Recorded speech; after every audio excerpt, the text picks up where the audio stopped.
నందు ప్రియమైనటువంటి దేవుని సంగమా, ఈరోజు ఈ ఆదివార దినమున దేవుని స్తుతించుటకు, ఆరాధించుటకు, గణపరచుటకు చేరిన మీ అందరికి కూడా ఒక్కొక్కరికి ప్రభు పేరిట వందనాలు తెలియజేస్తున్నాను. ఈరోజు మనం నేర్చుకుంటున్నటువంటి వాక్యం యొక్క అంశం ఏమంటే, దేవుని దగ్గరికి రావడం ద్వారా మనకు కలిగేటువంటి ప్రయోజనాలు. దేవుని దగ్గరికి మనం వస్తే మనకేమైనా ప్రయోజనం ఉందా లేదా? దేవుని దగ్గరికి రావడం ద్వారా మీరు ఏమైనా ప్రయోజనాలు పొందుకున్నారా లేదా? మీకు ఏమైనా ఉపయోగకరంగా ఉందా లేదా? దేవుని దగ్గరికి రావడం ద్వారా, దేవుని యొక్క ఆరాధనకు, ప్రార్థనకు రావడం ద్వారా, దేవుని సన్నిధిలో మీ సమయాన్ని గడపడం ద్వారా మీకు ఏమైనా ప్రయోజనం ఉందా లేదా? ఉందంటే ఉందనండి, లేదంటే లేదండి. ఉందా? Very good. దేవుని దగ్గరికి రావడం ద్వారా ఏ వ్యక్తి కూడా నష్టపడడు. ఆయన ఎద్దకు వచ్చే ప్రతి వారికి కూడా దేవుడు మేలు, దీవెనలు అనుగ్రహిస్తాడు. ఆయనే చెప్తున్నాడు, నా ఎద్దకు వచ్చి వారిని నేను ఎంత మాత్రమును బయటికి త్రోసివేయను అని చెప్పిన మహా గొప్ప దేవుడు ఆయన. దేవుని యొక్క పరిశుద్ధ గ్రంథంలోంచి కీర్తనలు 30 అధ్యాయము 1 నుంచి 3 వచనాలు చదువుతాను. నేనే చదువుతా, చూడండి. దేవుని దగ్గరికి రావడం వలన కలిగేటువంటి ప్రయోజనం, ఆయన సన్నిధికి రావడం ద్వారా, ఆయన సన్నిధిలో గడపడం ద్వారా కలిగే ప్రయోజనం గురించి ఈరోజు మనం నేర్చుకుంటున్నాం.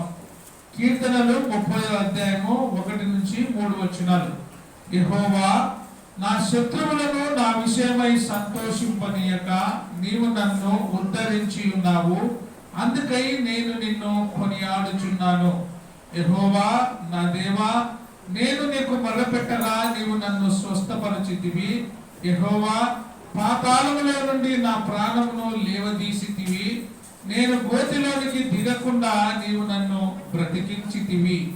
ఇప్పుడు చదివినటువంటి ఈ 3 వచనాలలో 3 ముఖ్యాంశాలను మనం ఈరోజు నేర్చుకుంటున్నాం. కీర్తనలు 30 అధ్యాయము 1 నుంచి 3 వచనాలు మనం చదువుకున్నాము. ఈ 3 వచన భాగంలో నుండి 3 ముఖ్యమైన అంశాలను మనం నేర్చుకుంటున్నాం. ఒకటిది, ఆయన దగ్గరికి రావడం ద్వారా బ్రతికించబడతాము. రెండవది, స్వస్థత పొందుతాము. మూడవది, దేవుడు మనల్ని ఉద్ధరిస్తాడు. 3 విషయాలు మనం నేర్చుకుంటున్నాం. బ్రతికించబడతాము, స్వస్థత పొందుతాము, మనలను ఆయన ఉద్ధరిస్తాడు. 3 అంశాలను మనం నేర్చుకుంటున్నాం. నా శత్రువుల విషయమై సంతోషింపనీయక. ఈ లోకములో ప్రతి వారికి కూడా శారీర సంబంధమైన శత్రువులు ఉంటారు, ఆత్మ సంబంధమైన శత్రువులు ఉంటారు. ఆత్మ సంబంధమైన శత్రువులైనా, శరీర సంబంధమైన శత్రువులైనా, ఆ శత్రువైనటువంటి ఆత్మ సంబంధమైన శత్రువు చేతిలోనైనా, శరీర సంబంధమైన శత్రువు చేతిలో పడకుండా ఆయన మనల్ని ఏం చేస్తాడు? ఉద్ధరించే దేవుడు. నీవు నన్ను ఉద్ధరిస్తూ ఉన్నావు కాబట్టి నేను నిన్ను కొనియాడుచూ ఉన్నాను. నిజంగా ఎంతగా మనం ఆయనను కొనియాడాలి అంటే, ఎన్ని రకాలుగా మనం ఆయనను స్తుతించినా, ఎన్ని రకాలుగా మనము ఆయనను గణపరిచినా మన జీవితం అంతా కూడా సరిపోదు. ఎందుకంటే ఆయన చేసినటువంటి మేలు, ఉపకారములు అనేకములుగా ఉన్నాయి. అవి వివరించి చెప్పాలనుకుంటే లెక్కకు మించినవిగా ఉన్నాయి. ముఖ్యంగా శత్రువు చేతిలో పడకుండా, శత్రువుల యొక్క సైన్య సమూహం క్రింద మనం నలిగిపోకుండా నీవు నన్ను ఉద్ధరించి ఉన్నావు, అందుకై నేను నిన్ను కొనియాడుచూ ఉన్నాను. దేవా, యెహోవా నా దేవా, నేను నీకు మొరపెట్టగా నీవు నన్ను స్వస్థత పరిచితివి. ఆయనకు మనము మొరపెడితే దేవుడు మనలను స్వస్థత పరుస్తాడు. అనేకమైన రోగాలు, అనేకమైన జబ్బులు ప్రతి మనిషికి వస్తూ పోతూ ఉంటాయి. ఏ రోగం వచ్చినా, ఏ జబ్బు వచ్చినా కూడా వాటన్నిటిలో నుండి స్వస్థతను ఆయన కలగజేసేవాడుగా ఉన్నాడు. ఆయన దగ్గరికి రావడం ద్వారా మనకు స్వస్థత కలుగుతుంది. 2 విషయాలు మనం గమనించుకోవాలి. ఒకటి, మనము ఆయన దగ్గరికి రావాలి, లేదా ఆయనైనా మన దగ్గరికి రావాలి. బాగా గమనించాలి.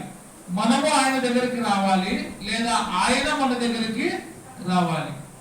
మనము దేవుని సన్నిధికి రావాలి, లేదా దేవుని సన్నిధిని మన దగ్గరికి తీసుకొని పోవాలి. ఎట్లా? దేవుని సేవకుడు సంఘముని ఇంటికి రావడం ద్వారా దేవుడు నీ ఇంటికి వస్తాడు. నీవు సంఘమునకు రావడం ద్వారా నీకు ఆశీర్వాదం, సంఘముని ఇంటికి రావడం ద్వారా కూడా నీకు ఆశీర్వాదమే. ఈ రెండు జరగాలి. మొదటిది నీవు సంఘానికి రావాలి, రెండు సంఘము నీ ఇంటికి రావాలి. సంఘం వస్తే దేవుడు నీ ఇంటికి వచ్చినట్టే. సంఘము రావడం ద్వారా, సేవకుడు రావడం ద్వారా వాక్యము నీ ఇంటికి వస్తుంది కాబట్టి దేవుడు నీ ఇంటికి వచ్చినట్టు అవుతుంది. నీవు దేవుని సన్నిధికి వస్తే దేవుని సన్నిధిలో వాక్యము నీకు చెప్పబడుతుంది కాబట్టి నీవు దేవుని దగ్గరికి వచ్చిన వాడవైతావు. ఈ రెండిట్లో ఏది చేసినా కూడా నీకు మేలే. అందుకే నీవు నా శత్రువుల చేతిలో పడకుండా నన్ను ఉద్ధరించినందుకై నేను నిన్ను కొనియాడుచూ ఉన్నాను. రెండవది, నేను మొర్రపెట్టగా నీవు నన్ను స్వస్థత పరచితివి. మూడవది, యెహోవా పాతాళములో నుండి నా ప్రాణమును లేవదీసితివి. ఎక్కడ పడకుండా? నేను పాతాళములో పడకుండా, గోతిలో దిగకుండా నీవు నన్ను బ్రతికించి ఉన్నావు. దేవుడు మనల్ని బ్రతికించేవాడుగా ఉన్నాడు.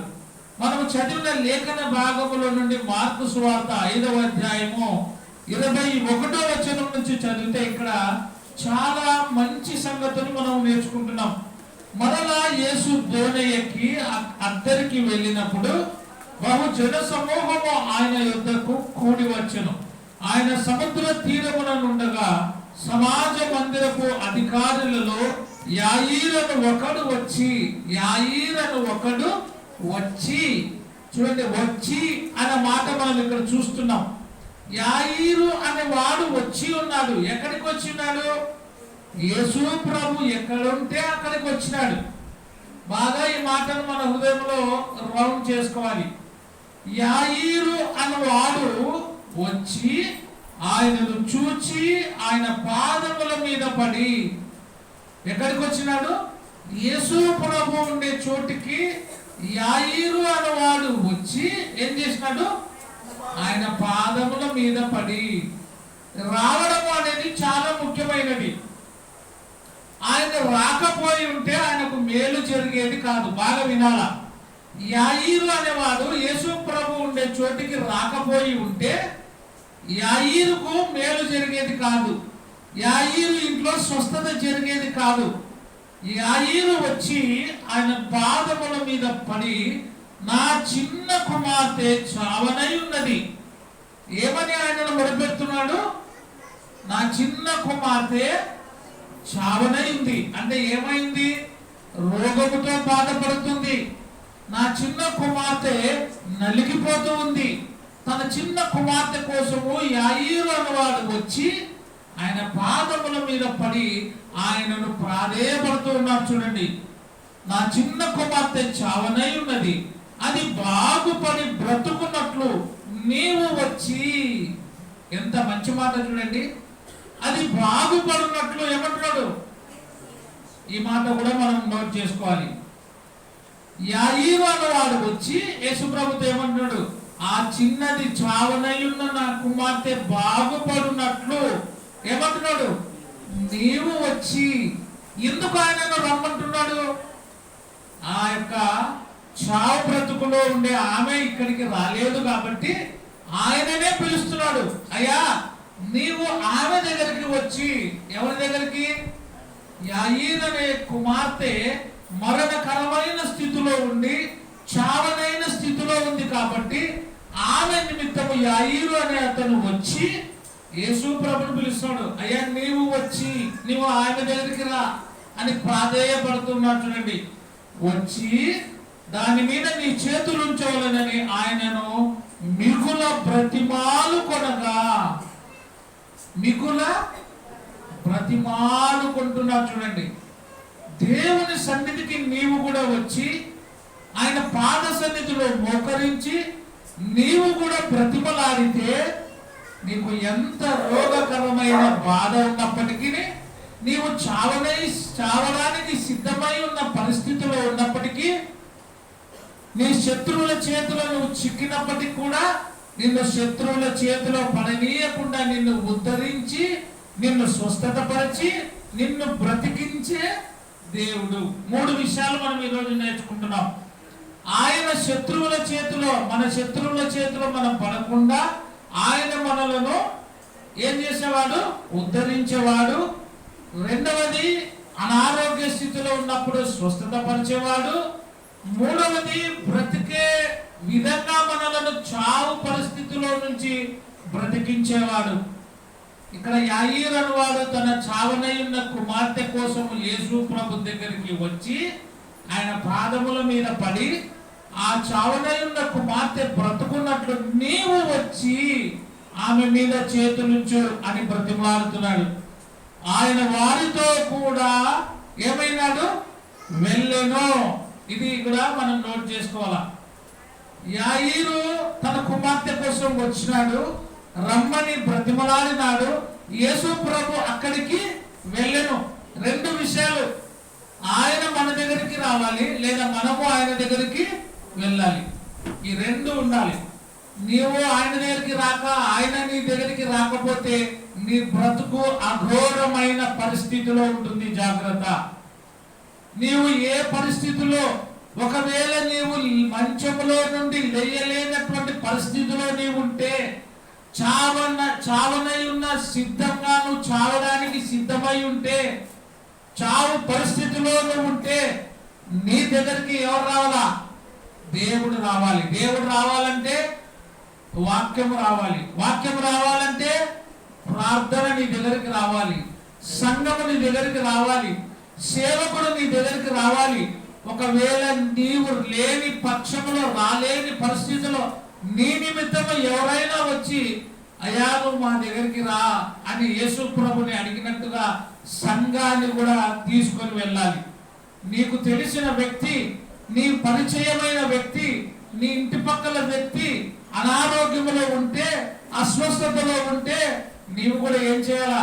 అతని నిమిత్తము రమ్మని నీవు ప్రాధేయపడేవాడుగా ఉండాలి. ఆయన అక్కడికి వెళ్ళెను. ఎప్పుడు వెళ్ళినాడు? బాగుపడి బ్రతికినట్లు నీవు వచ్చి దాని మీద నీ చేతులు ఉంచవలని ఆయనను మిగుల బతిమాలుకొనగా ఆయన అతనితో కూడా వెళ్ళెను. వెళ్ళడము ద్వారా, యాయీరు రావడము ద్వారా, యేసు ప్రభు వెళ్ళడము ద్వారా ఏం జరిగింది? బహుజన సమూహమును ఆయనను వెంబడించి ఆయన మీద పడుచుండిరి. ఒక గొప్ప అద్భుత కార్యం మనం చూస్తున్నాం.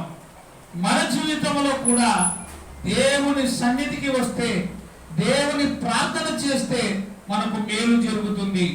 ఎఫెసీయులకు రాసిన పత్రిక 2వ అధ్యాయము 1వ వచనం చూస్తే, ఇంకా మనలను దేని నుంచి బ్రతికిస్తాడు ఆయన? మరణకరమైన పరిస్థితుల నుండి ఆయన మనలను బ్రతికిస్తాడు. రోగశయ్యల మీద ఆయన మనల్ని బ్రతికిస్తాడు. మంచము మీద పడుకొని లేవలేని స్థితిలో ఉండి నిన్ను ఆయన ఉద్ధరించి లేపేవాడుగా ఉంటాడు. మీ అపరాధముల చేతను, పాపముల చేతను మీరు చచ్చిన వారై ఉండగా, ఇంకా ఎట్లా ఉన్నాం మనము? అపరాధముల చేతను, పాపముల చేతను మనము చచ్చిన వారమై ఉన్నప్పుడు, మనం అప్పుడప్పుడు అంటాం కదా మనుషులతో, నాకు చావు దెబ్బ కొట్టా. చావు దెబ్బ అంటే అర్థమేమి? లేయలేనటువంటి బాధ, చావు పరిస్థితి అంటాం. మనల్ని నష్టం కలిగినప్పుడు అంటాం కదా చావు దెబ్బ పడినాకి, అంటే లేయలేని పరిస్థితి. నీవు కూడా పాపములో ఉండి మగ్గిపోతున్నప్పుడు, పాపములో పడి లేయలేని స్థితిలో ఉన్నప్పుడు, అపరాధముల చేతను పాపముల చేతను మీరు చచ్చిన వారై ఉండగా ఆయన మిమ్మును క్రీస్తుతో కూడా ఏం చేసినాడు? బ్రతికించెను. క్రీస్తుతో కూడా నిన్ను ఏం చేస్తున్నాడు? ఆయన బ్రతికించినాడు. దేంట్లో నుండి? పాపములో నుండి నిన్ను బ్రతికించినాడు. రోగములో నుండి నిన్ను బ్రతికించినాడు. మరణకరమైనటువంటి పరిస్థితిలో నుండి నిన్ను బ్రతికించినాడు ఆయన. అందుకే రోగశయ్యముల మీద నిన్ను ఆయన బ్రతికించి ఉన్నాడు.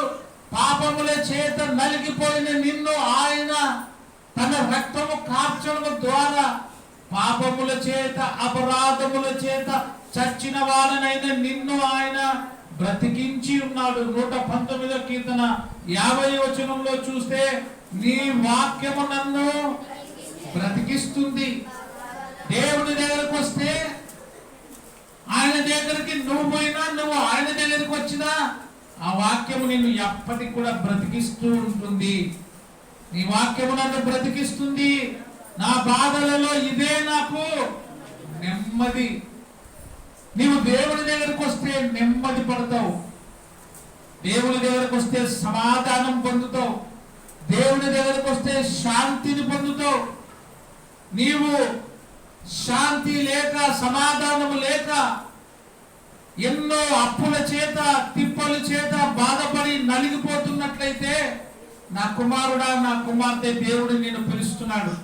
ప్రయాసపడి భారము మోసుకొనుచున్న సమస్త జనులారా, ఇదిగో మీరు భారము చేత, కష్టము చేత, నష్టము చేత, సమస్యల చేత దిగులు పడుతున్న వారులారా, నా దగ్గరికి వస్తే నేను మీకు శాంతిని అనుగ్రహిస్తా, సమాధానాన్ని అనుగ్రహిస్తా. మీరు ఏ స్థితిలో ఉన్నా ఆ స్థితిలో నుండి నేను మిమ్మల్ని పైకి లేపుతా. గుంతలో పడకుండా, ఏ గుంత? పాతాళం అనే గుంతలో నీవు పడకుండగా నిన్ను ఉద్ధరించి బ్రతికించే దేవుడు ఆయన. నీ వాక్యము నన్ను బ్రతికించి ఉన్నది. నా బాధలలో ఏది నెమ్మది? వాక్యము నెమ్మదిని అనుగ్రహిస్తుంది. దేవుని దగ్గరికి వస్తే నీకు నెమ్మది. దేవుని దగ్గరకు వస్తే నీకు శాంతి. దేవుని దగ్గరకు వస్తే నీకు, నీ కుటుంబానికి సమాధానము కలుగుతుంది. ఈరోజు ఎంతో మంది ప్రస్తుత సమయంలో శాంతి, సమాధానము లేక కృంగిపోతున్న వాళ్ళు ఎవరైనా ఉన్నట్లయితే దేవుడు చెప్తున్నాడు, నా దగ్గరికి వస్తే నేను శాంతిని, సమాధానాన్ని నేను మీకు ఇస్తా, నెమ్మదిని మీకు నేను అనుగ్రహిస్తా అని చెప్తున్నాడు. ఆమోసు గ్రంథము 5వ అధ్యాయం 4వ వచనం చదువుకున్నట్లయితే, నన్ను మీరు ఆశ్రయించండి.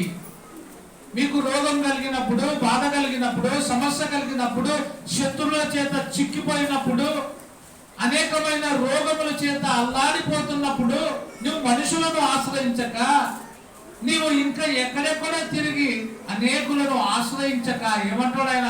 నన్ను ఆశ్రయించుడి.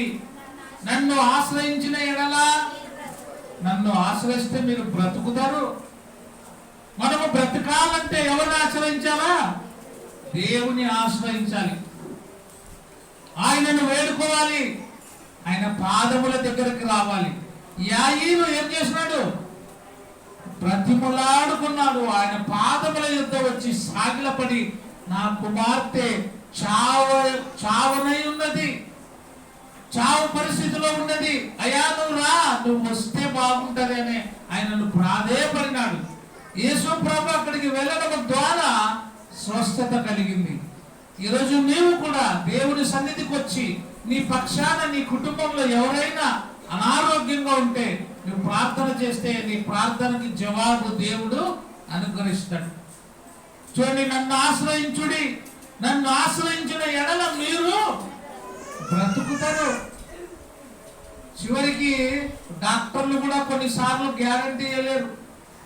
ఏమి చెప్పలేమో, మా చేతిలో ఏమి లేదు అంటారు.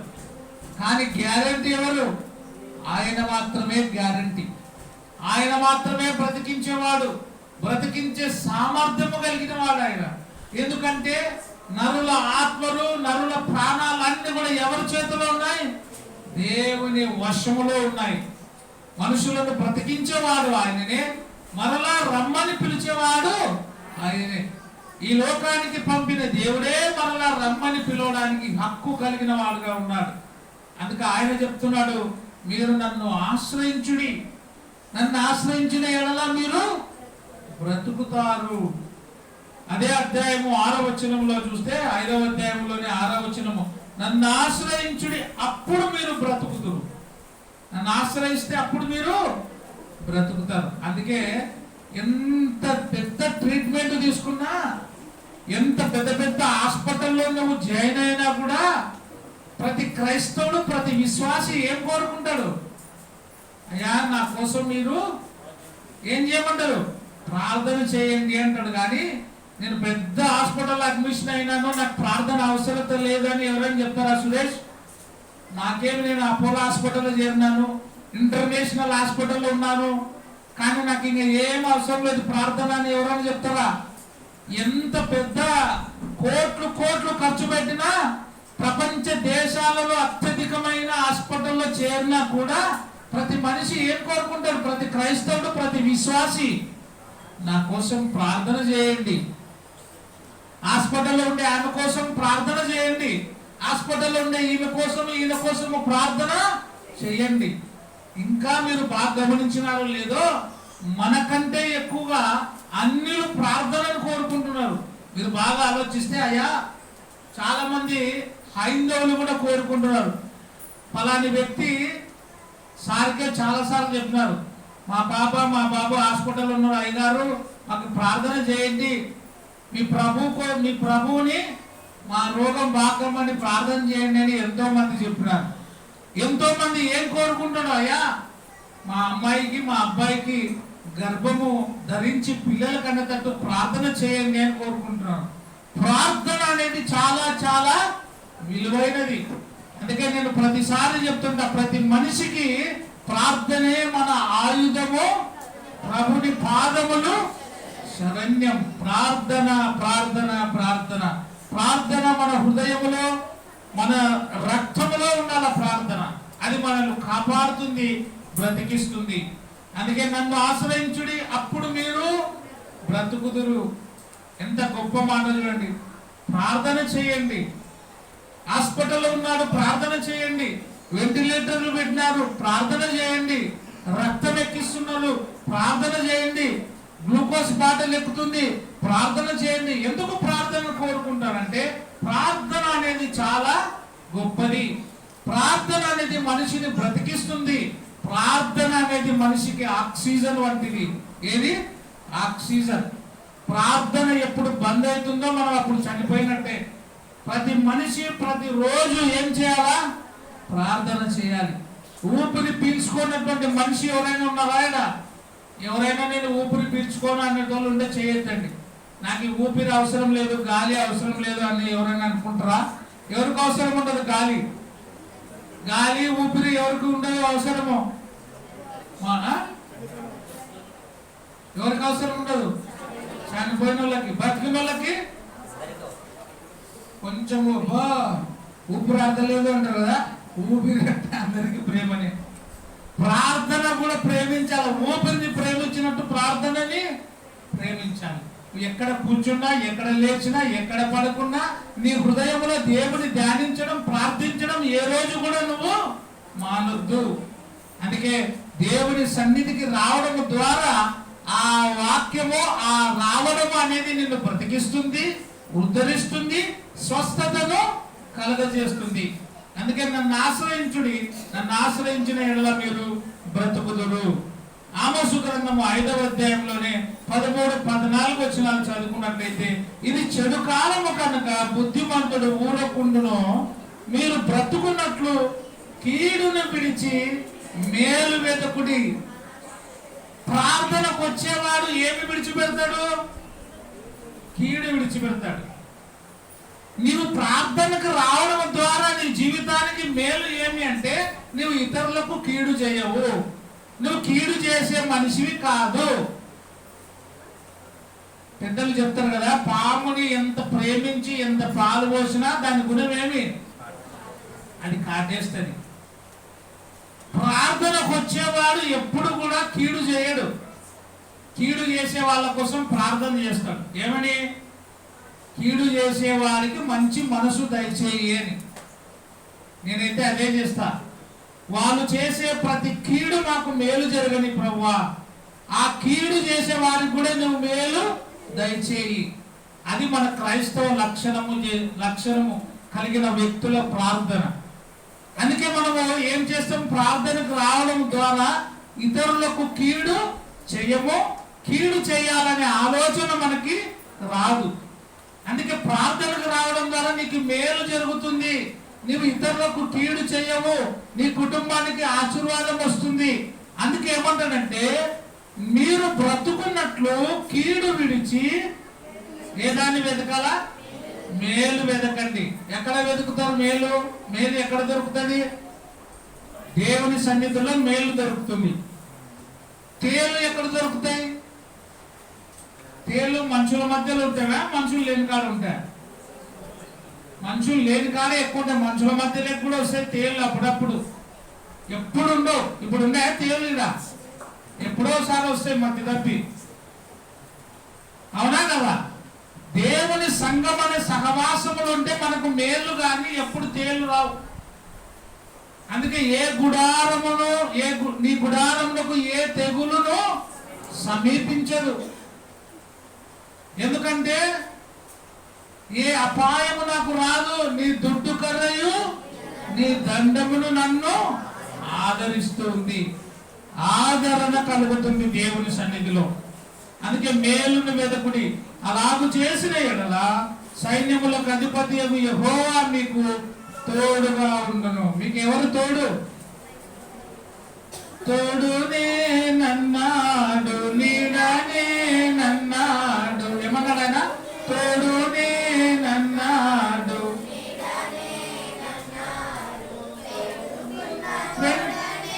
వెంటానుంటానన్నాడు, వేడుకున్న వెంటనే వెంట వస్తానన్నాడు. ఏందయ్యో యేసునేమనుకున్నావు? ఏందమ్మా యేసు ఏమనుకున్నావు? పాట పాడమన్నాడు, పాట పాడమన్నాడు, ప్రార్థించమన్నాడు. పాట పాడి ప్రార్థిస్తే పాట పాడి ప్రార్థిస్తే పక్కనుంటానన్నాడు. ఏందయ్యో వెరీ గుడ్. ఏందయ్యో యేసునేమనుకున్నావు? ఎవరైనా పాట పాడి ప్రార్థన చేస్తే ఎక్కడుంటాడు ఆయన? నీ పక్కనే ఉంటాడు ఆయన. నీకు కనిపించకుండా ఉంటాడు ఆయన. ఇశ్రాయేలీలను కాపాడు దేవుడు కునుకడు, కునుకకుండా నిద్రపోకుండా నీ పక్కనే ఉంటాడు ఆయన. అంత గొప్ప దేవుడు ఆయన. అందుకే ఆయన సన్నిధికి రావడం ద్వారా అనేకమైన ఆశీర్వాదాలు మనం పొందుకుంటాం. యెషయా గ్రంథము 55వ అధ్యాయము 3వ వచనం, చెవి యొగ్గి నా యొద్దకు రండి. ఎవరు వస్తారంట ఆయన దగ్గరికి? చెవులు ఉన్నోళ్ళా లేనోళ్ళా? చెవు లేనోళ్ళు పిలిచినామనుకో, చెవులు ఉన్నోళ్ళు పలుకుతారా? చెవులు లేనోళ్ళు పలుకుతారా? రామన్న అనుకో పేరు, రామన్న రామన్న అంటే చెవులు ఉన్నోళ్ళు ఒకసారికే పలుకుతారు. చెవులు లేనోడు మీరు పొరపాటు పడతారు. చెవు వినపడినోళ్ళని గట్టిగా వస్తే పలకరు. చిన్న పిలిచాను మళ్ళీ షో కాడపోయి అంటాడు. గట్టిగా పిలిస్తే ఏం వినపడదు. చిన్న పిలిచాను మళ్ళా వాళ్ళే అంటారు, నాకేం షోరా అంత గట్టిగా వస్తున్నావు, చిన్నగా చెప్పు. నాకేం షోరా అంత గట్టిగా చెప్తున్నావు. ఏమంటారు? ప్రేమ్ చిన్నగా చెప్పు అంటారు కదా, భరించలేరు వాళ్ళు. అందుకే ఏమంటాడు ఆయన? చెవి యొగ్గి ఎక్కడికి రమ్మంటాడు? నా దగ్గరికి రా. నేను పిలుస్తున్నా, నీకు చెవులుంటే విని నా దగ్గరికి రా. నువ్వు విని వస్తే నీకు ఆశీర్వాదం. చెవులు లేని వాళ్ళు ఏమంటారు? అప్పుడప్పుడు ఆయన పిలుచు, ఎన్నిసార్లు పిలిచాలా, నీకేమైనా షోడుగానే ఉందా అంటారు. ఆయన కూడా ఏమంటాడు? చెవి యొగ్గి నేను పిలుస్తున్నా, నా కుమారుడా నా కుమార్తె, పాటల ద్వారా నిన్ను పిలుస్తున్నా. మనం అనుకోవచ్చు, నన్ను పిలిచినారా ఏమన్నా, ఆశ్రయ రాని నన్ను పిలిచినారా? పాటలు పాడుతున్నారు అంటే అర్థమేమి? ప్రార్థనకి రా అని అర్థం. ప్రార్థన స్టార్ట్ అయింది, ఇదిగో ప్రయాణం మొదలైంది, బస్సు పోతుంది, రా, కదులుతుంది, ఎక్కువ అని అర్థం. ఇప్పుడే పాడుతుంది కదా, పాట పాడమన్నాడు, పాట పాడమన్నాడు, ప్రార్థించమన్నాడు. పాట పాడి పాట పాడి ప్రార్థిస్తే పక్కనుంటానన్నాడు. ఏమనుకున్నా యేసునేమనుకున్నావు. రండి, చెవి యొగ్గి నా యొద్దకు రండి. మీరు వినిన ఎడల మీరు బ్రతుకుదురు. మీరు నా మాట వింటే ఏమంటాడు ఆయన? మీరు బ్రతుకుతారు. ఎట్లా? నీ వాక్యము నన్ను బ్రతికించును, బాధలలో అది నాకు బ్రతుకుతారు. మీరు ఈరోజు మనం బ్రతుకుతున్నామంటే ఎవరు బ్రతికిస్తున్నారు? మనం తినే మందులు మార్పులు కాదు, దేవుని మాట బ్రతికిస్తుంది. దేవుని మాట మనలను స్థిరంగా ఉంచుతుంది. అందుకే నా మాట వినండి, మీరు వినిన ఎడల బ్రతుకుదురు, మీరు బ్రతికితే మీతో నిత్య నిబంధన చేసేదను, దావీదునకు చూపిన శాశ్వత ప్రేమను మీకు చూపుతా. ఎవరి ప్రేమ? దావీదుకు చూపిన ప్రేమ నేను మీ మీద చూపిస్తా. ఏ ప్రేమ అది? మామూలు ప్రేమ కాదు, శాశ్వతమైన ప్రేమ, ఎప్పటికీ ఉండే ప్రేమ. మనుషుల ప్రేమ కొద్దిసేపే ఉంటది. మనుషుల ప్రేమ నీకు వాళ్ళకు కరెక్ట్గా సరిపోతూనే ఉంటది. కానీ దేవుని ప్రేమ ఎన్నడెన్నడూ మారని ప్రేమ, ఎన్నడెన్నడు మారనిది నా యేసుని దివ్య ప్రేమ, ఎన్నడెన్నడు వీడనిది నా యేసుని నిత్య ప్రేమ. ప్రేమ, యేసుని ప్రేమ, ఇది ఎవరు కొలువలేనిది, నిజము దీనిని నమ్ము, ఇది భూమి అందించలేనిది. ఈ పాటలన్నీ మర్చిపోయినాం. ఎప్పుడు పాడినా అవే పాటలే, ఆదివారం అవే, బుధవారం అవే. ఈ పాట పాడుతున్నామా మనం? ఎన్నడెన్నడు మారని ప్రేమ యేసు ప్రేమ. యేసు ప్రేమలో స్వార్థము లేని ప్రేమ. మనుషుల ప్రేమలో స్వార్థం ఉంది. ఒక మనిషి నిన్ను ఎక్కువగా బాగా ప్రేమిస్తున్నాడంటే అతనికి ఏదో ఒకటి నీ నుంచి స్వార్థము, ఆశ ఉంది కాబట్టి నిన్ను ప్రేమిస్తున్నాడని లెక్క. కానీ యేసు ప్రభు నిన్ను ప్రేమిస్తున్నాడంటే స్వార్థము లేదు. నిన్ను ఎంతగా ప్రేమించాడంటే నీ కోసము ప్రాణం ఇచ్చినంతగా నిన్ను ప్రేమించినాడు. అది యేసు ప్రేమకి మనిషి ప్రేమకి ఉండే తేడా. ఆ ప్రేమకు ఎవరు కూడా వెల కట్టలేరు, ఎప్పటికీ కట్టడానికి ఎవరు రారు కూడా. ఎంత ప్రేమ అది అంటే సిలువలో రక్తము కార్చిన ప్రేమ. ఎంత ప్రేమ అంటే మన కోసమై తన శరీరాన్ని కొరడా దెబ్బలతో బాధపరుచుకున్న ప్రేమ. యేసు ప్రేమ అంత గొప్పది. ఆ ప్రేమను మనం పొందాలి. ఇంకేం చేస్తూ స్వస్థత మనకు కలుగుతుంది. యేసు ప్రభు దగ్గరికి మనం వస్తే, ప్రార్థనకు వస్తే, ఆరాధనకు వస్తే, దేవుని మందిరంలోకి వస్తే, ఆయన దగ్గరికి వస్తే, ఆయన మన దగ్గరికి వస్తే ఏం కలుగుతుంది? స్వస్థత కలుగుతుంది.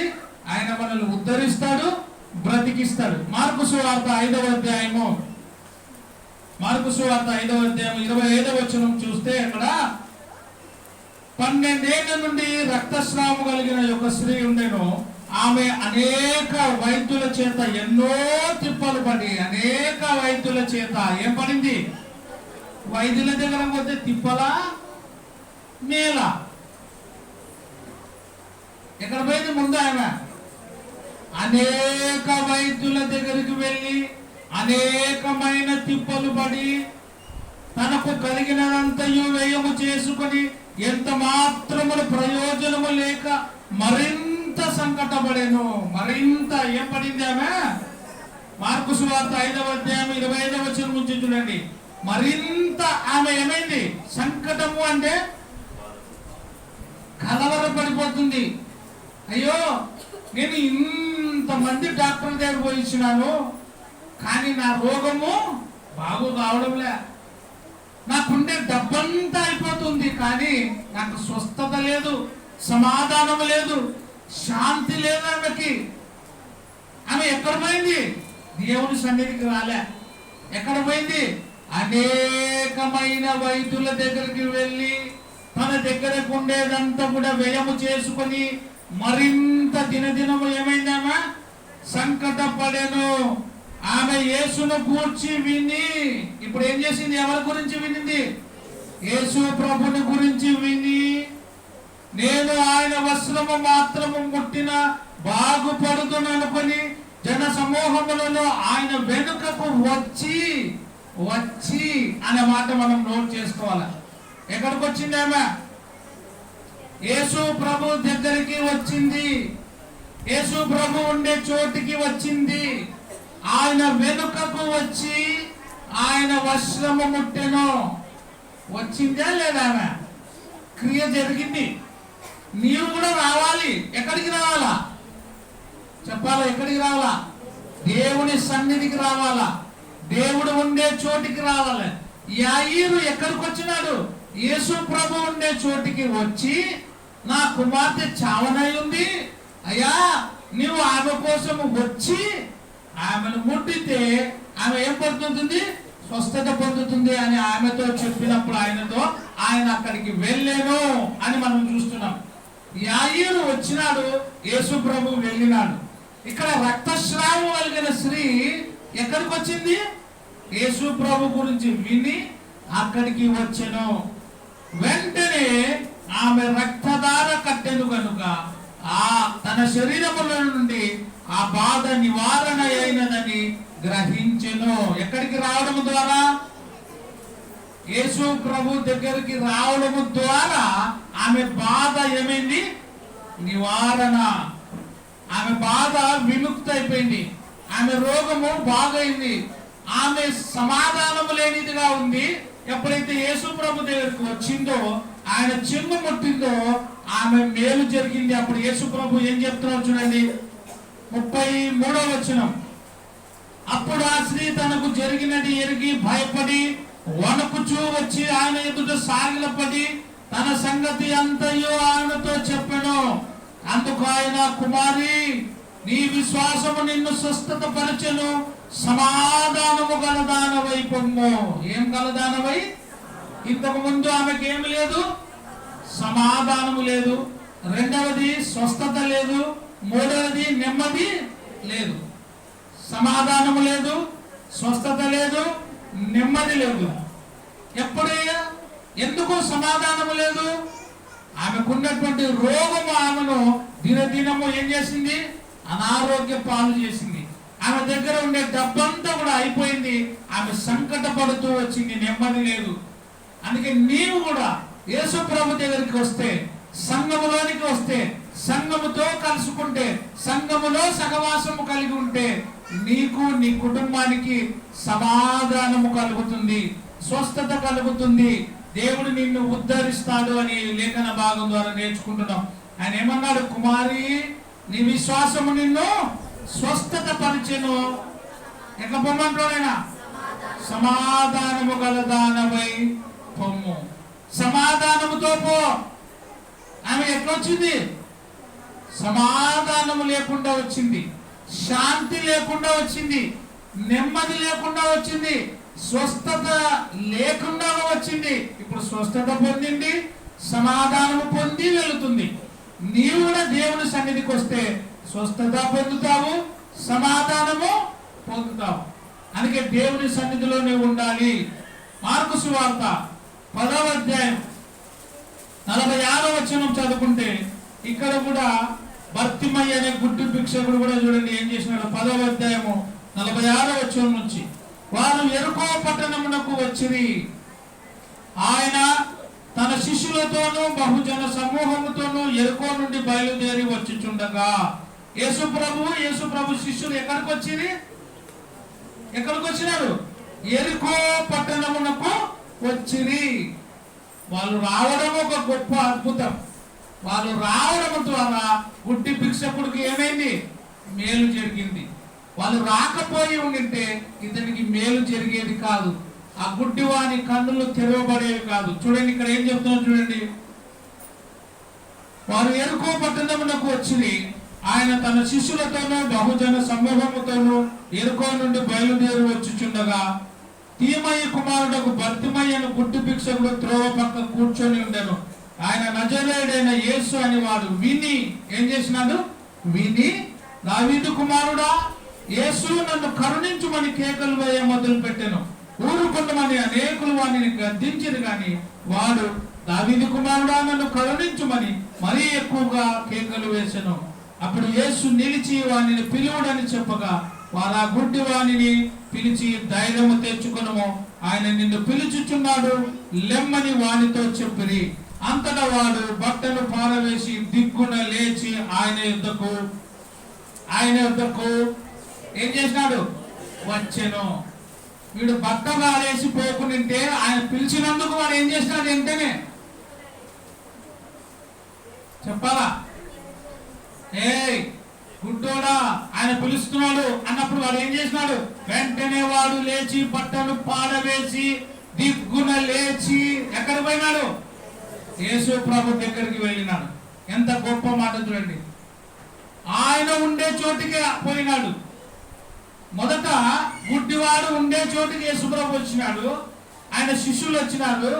కొంచెం దూరంలో డిస్టెన్స్ లో ఉన్నారేమో, కొద్దిగా మాత్రమే. మళ్ళీ ఏమంటాడు ఆయన? వాడిని పిలవండి అని చెప్పినప్పుడు వాడు ఏం చేసినాడు? లేచి చూడండి, వాడు లేచి బట్టలు పారవేసి దిక్కున లేచి ఎవరి దగ్గర పోయినాడు? నువ్వు యేసు ప్రభు దగ్గరికి వస్తున్నావా? ఆయన పిలిచినప్పుడు వస్తున్నావా? నా కుమార్తె, నా ప్రాణ స్నేహితురాలా, నా ప్రియురాలా అని ఆయన పిలుస్తున్నాడు పరమగీతంలో. ఆయన పిలిచి పిలిచి పిలిచి వెళ్ళినప్పుడు ఆయన ఏం చేసింది? మరలా వచ్చి, అయ్యా నా ప్రియుడు ఎక్కడ పోయినాడు? నేను ఆయన వెతుకుతూ వచ్చినాను అంటే నీ ప్రియుడు వెళ్ళిపోయినాడు. ఆయన పిలిచినప్పుడే, ఆయన రమ్మన్నప్పుడే నువ్వు ఆయన దగ్గరికి రావాలి. వాడు దిక్కున లేచి యేసు వద్దకు వెళ్ళెను. నువ్వు కూడా ఎక్కడికి రావాలా? దేవుని సన్నిధికి రావాలి, దేవుని మందిరంలోనికి రావాలి. ఆయన ఆలయంలో ఒక దినము గడుపుట 1000 దినముల కంటే శ్రేష్టము. కీర్తనలు 9వ అధ్యాయం 14వ వచనం. మరణ ద్వారమున ప్రవేశించకుండా నన్ను ఉద్ధరించువాడు వాడా అంటాడు. మరణ ద్వారములో నుండి, మరణ పాశములో నుండి మనల్ని ఆయన ఏం చేసేవాడు? ఉద్ధరించేవాడు.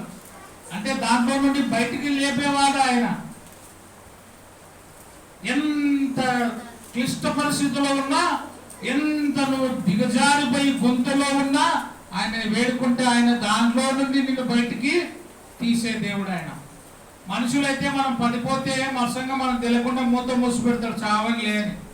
కానీ దేవుడైతే బయటికి తీస్తాడు.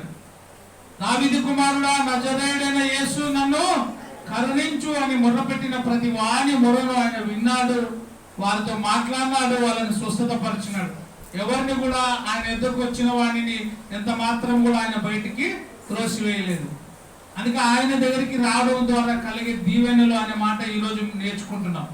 కాబట్టి ఈ గుడ్డివాడు దిక్కున లేచి బట్టను పారవేసి యేసు వద్దకు ఏమైనాడు? వెళ్ళెను. మనం కూడా ఎక్కడికి రావాలి? ఆదివారం అన్నప్పుడు నీ పనులన్నీ పక్కకు పారేసి, నీ పనులన్నీ పక్కకు పెట్టేసి రావాలా. అన్ని ఆదివారమే పనులు పెట్టుకుంటే నీకు ఆశీర్వాదం రాదు. అన్ని ఆదివారం రోజే నువ్వు పనులు పెట్టుకుంటే నీకు దీవెన రాదు. ఆదివారం అంటే ఒక ప్రత్యేకమైన దినంగా మనం భావించాల. ఎందుకు చెప్పండి? ఆదివారం రోజుకు ప్రత్యేకత ఏమి? యేసు ప్రభువు సమాధి గెలిచినటువంటి రోజు. ఈ ఆదివారం దినమా మనం ప్రత్యేకంగా ఏం చేస్తామో, రొట్టెను ఆయన శరీరమునకు గుర్తుగాను, ద్రాక్షారసమును ఆయన రక్తమునకు గుర్తుగా జ్ఞాపకం చేసుకొని తీసుకునే రోజు ఇది. ఈ రోజును నువ్వు నిర్లక్ష్యం చేయకూడదు. ఈ గుడ్డివాడు బట్టను పారవేసి దిక్కున లేచి ఎక్కడికి వచ్చినాడు? యేసు వద్దకు వచ్చాడు. నువ్వు కూడా యేసు వద్దకు రావాలా. ఇంకా ఇంట్లోనే ఉండకూడదు. 12 అయినా 1 అయినా ఇంటికానే ఉంటే నీకు దీవెన రాదు. ఎల్ల కాలం ఉండేదే పని. ఎప్పుడు మనకు సెలవు వస్తుంది? ఎప్పుడు సెలవు? సంపూర్ణ సెలవు. అప్పుడే పరదేశులము ప్రియు ఎంత కష్టపడినారు తెలుసా? పాపం ఆ కష్టం చూడలేదు. ఇప్పుడు విశ్రాంతి దొరికింది ఆయనకి. ఇప్పుడు విశ్రాంతి దొరికింది ఆయనకి. ఎంత పని చేస్తుందో తెలుసా ఆయన ఎంత పని చేశా. కానీ కానీ ఇప్పుడు ఏం పొందినాడు? ఏ విశ్రాంతి? మామూలు విశ్రాంతి కాదు, సంపూర్ణ విశ్రాంతి. ఏ విశ్రాంతి? ఎప్పుడు ఉండేదే పని, పోయేంత వరకు ఉండేదే. కనీసం ఆదివారం రోజున కొంచెం పక్క పెట్టి రావాలా. ఎన్నిసార్లునే చెప్పు మనం అంతే. ఒక ఆయన అన్నాడు నాతో ఒక 4 సంవత్సరాల కిందట, ఏదో ఒక టైంకి వస్తున్నారు కదా, ఎందుకు ఒకటే తొందరరా అండి ఇదే ఎందుకు చెప్తావు, ఊకే రావాలన్నా వద్దా? ఓ చిత్తూరులను కూడా రానియకుండా చేస్తావా ఎట్టాము? వాడు ఎవరు? గుడ్డివాడు దిక్కున లేచి ఏం పాడేసినాడు? బట్టను పారవేసి ఎక్కడ పోయినాడు? యేసు వద్దకు వెళ్ళాను. నువ్వు ఎక్కడ పోతున్నావు? ఆదివారం ఆరాధనకు వస్తున్నావా? నీ పనులు పక్క పెడుతున్నావా? నీ ఇంట్లో నీ పనులు ఎప్పుడు ఉండేవే? నీ ఇంట్లో నీ కుటుంబంలో ఎప్పుడు ఉండేవే? ఆదివారమే మాకు సెలవు, ఆదివారమే మేము బట్టలు ఉతకాలి, ఆదివారం ఈ టైం నుంచి 12 నుంచి 2 వరకు, రాత్రి 2 వరకు ఉతుకు, 2 వరకు పనులు చేయి, నిన్నెవరేం వద్దన్నారు కదా. కాబట్టి దేవుని దగ్గరికి వచ్చేటప్పుడు జాగ్రత్తగా ఉండాలా. క్రమము లేనిది దేవుడు ఏ దాన్ని కూడా సహించడు. క్రమంగా మనం ఉండాలి. అపోస్తుల బోధ ఎందును, సహవాసమందును, రొట్టె విరుచుటెందును, ప్రార్థన చేయటందును ఎడతెగక ఉండాలి. చివరిగా 2 వచనాలు చదువుకొని ముగించుకున్నాం. 41వ కీర్తన 12వ వచనం. నా యథార్థతను బట్టి నీవు నన్ను ఉద్ధరించుచున్నావు. దేని బట్టి దేవుడు ఉద్ధరిస్తాడు మనల్ని? మన యథార్థత. నేను ఎప్పుడు చెప్తుంటా, నాయనతో కానీ నేను కానీ, మనలో యథార్థత ఉన్నంత వరకు మనం ఎప్పుడు కూడా ఆశీర్వదించబడతాం. ఎవరు మనల్ని ఏమి కూడా చేయలేరు. మనలో యథార్థత తప్పిపోతే మనకు మనమే పడిపోతాం.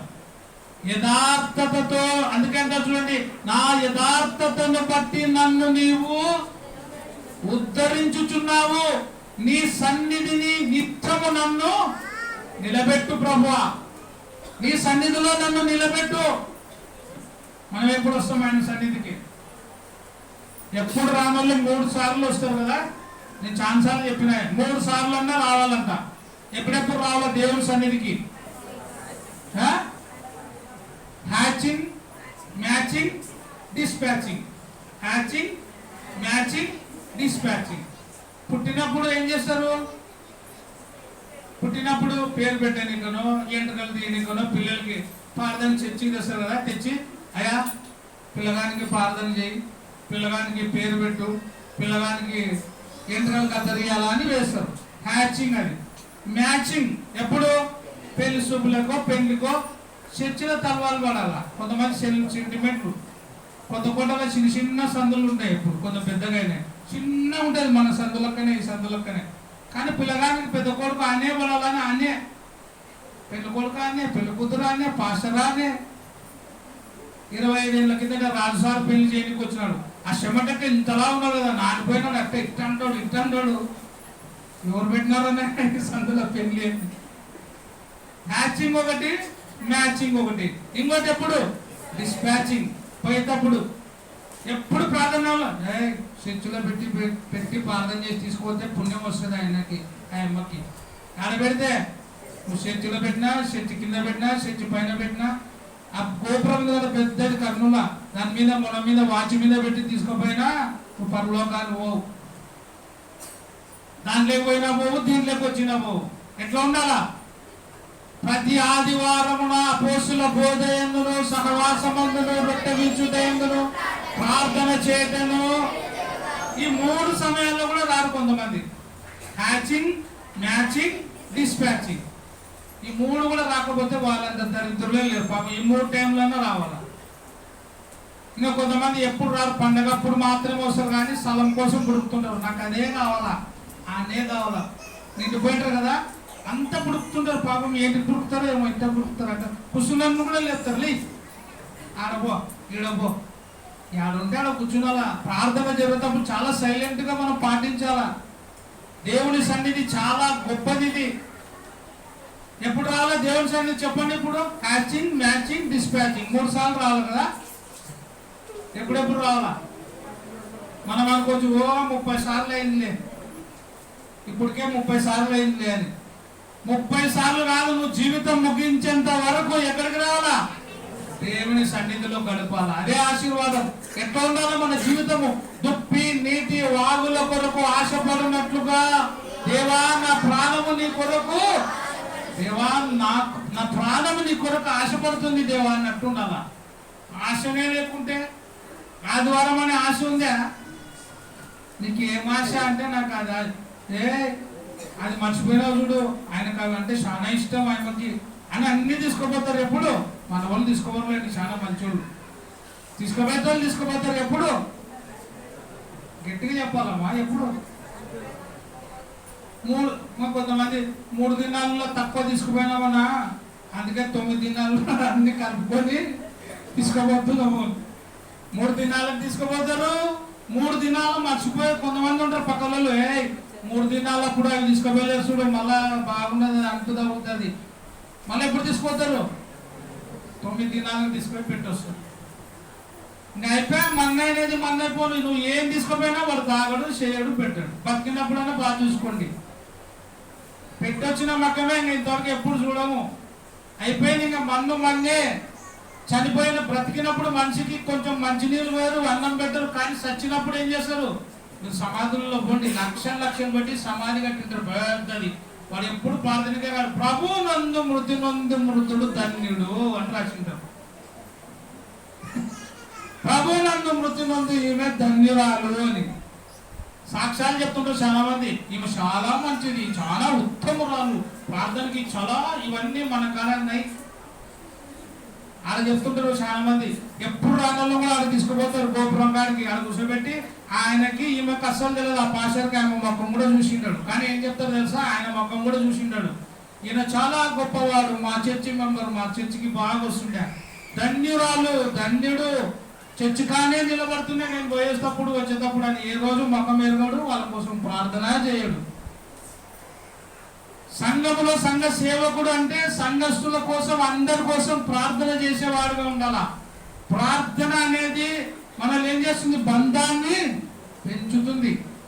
అందుకే దేవుని సంఘములో, దేవుని సహవాసములో రావడం ద్వారా మనకు ఎన్నో దీవెనలు. అందుకే నా యథార్థతను బట్టి నీవు నన్ను ఉద్ధరించుచున్నావు, నీ సన్నిధిని నిత్యము నన్ను నిలబెట్టు ప్రభువా. గట్టిగా నిలబడాలి మనం. చివరిగా 145 కీర్తన 14 వచనం, యెహోవా పడిపోవు వారినందరినీ నువ్వు ఉద్ధరించువాడు, కృంగిపోయిన వారిని అందరిని కూడా లేవనెత్తువాడు. ఆయన ఎవరు? కృంగిపోయిన వారిని అందరినీ లేవనెత్తేవాడు. నువ్వు నిజంగా కృంగిపోతూ ఉంటే, సమస్యల్లో ఉంటే నువ్వు భయపడద్దు. ఆయన నీ చేయి పట్టుకొని లేవనెత్తే దేవుడుగా ఉన్నాడు. కాబట్టి నువ్వు భయపడద్దు, దిగులు పడద్దు, జరియొద్దు. ఆయన నీ తోడు ఉంటాడు, నీ వెంబడి ఉంటాడు, నీకు పక్కనే ఉంటాడు, నిన్ను ఆశీర్వదిస్తాడు. నీవు మాత్రం దేవుని మందిరములో ఉండి ప్రతి ఆదివారం అపోస్తుల బోధనందును, సహవాసమందును, రొట్టె విరుచుటందును, ప్రార్థన చేయటందును ఎడతెగక ఉంటే అనేకమైన దీవెనలు, ఆశీర్వాదాలు మనం పొందుకుంటామని వాక్యపాలం ద్వారా తెలియజేస్తూ ముగిస్తున్నాను. అందరికీ వందనాలు. Thank you.